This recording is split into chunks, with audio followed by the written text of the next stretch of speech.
একদিন আগেই অস্ট্রেলিয়ার ওপেনার স্যাম কান্টাসকে কাঁধে ধাক্কা দিয়ে অস্ট্রেলিয়ার সমর্থকদের মনে ক্ষোভ তৈরি করেছেন কোহলি। সুযোগ পেলেই ভারতের তারকা ব্যাটারকে কথা শুনিয়ে দিচ্ছেন তারা। মেলবোর্ন টেস্টের দ্বিতীয় দিনে কোহলিকে আরও একবার কটাক্ষ করলেন অস্ট্রেলিয়ার সমর্থকরা। এবার রেগে গিয়ে মেজাজ হারালেন তিনি। প্রথম ইনিংসে 36 রান করে অস্ট্রেলিয়ার পেসার স্কট বোল্যান্ডের বলে উইকেটরক্ষক ব্যাটার অ্যালেক্স ক্যারিরকে ক্যাচ দেন কোহলি। আউট হওয়ার পর ড্রেসিং রুমে ফেরত যাচ্ছিলেন তিনি। ড্রেসিং রুমে ফেরার সময় তাকে লক্ষ্য করে দুয়োধন্যি দেন অস্ট্রেলিয়ার সমর্থকরা। সেদিকে না তাকিয়ে নিজের পথেই হাঁটছিলেন ভারতীয় তারকা। কিন্তু কয়েক সেকেন্ডের মধ্যে মেজাজ হারিয়ে পিছনে বেরিয়ে আসেন কোহলি। ক্ষিপ্ত হয়ে ওই সমর্থকদের কিছু বলতে দেখা যায় তাকে। তবে এবার নতুন করে কোনো শাস্তির মুখোমুখি হচ্ছে কিনা সেটি এখনো জানা যায়নি।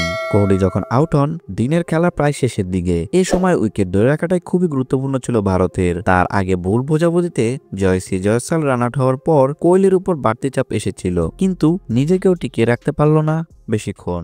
ভিডিওটি দেখার জন্য অসংখ্য ধন্যবাদ। নিত্য নতুন এমন ভিডিও পেতে হলে আমাদের চ্যানেলের সঙ্গেই থাকুন, সাবস্ক্রাইব করুন, ভালো লাগলে অবশ্যই লাইক করুন। ভিডিও সম্পর্কে যে কোনো মন্তব্য করতে পারেন আমাদের কমেন্ট বক্সে। ধন্যবাদ।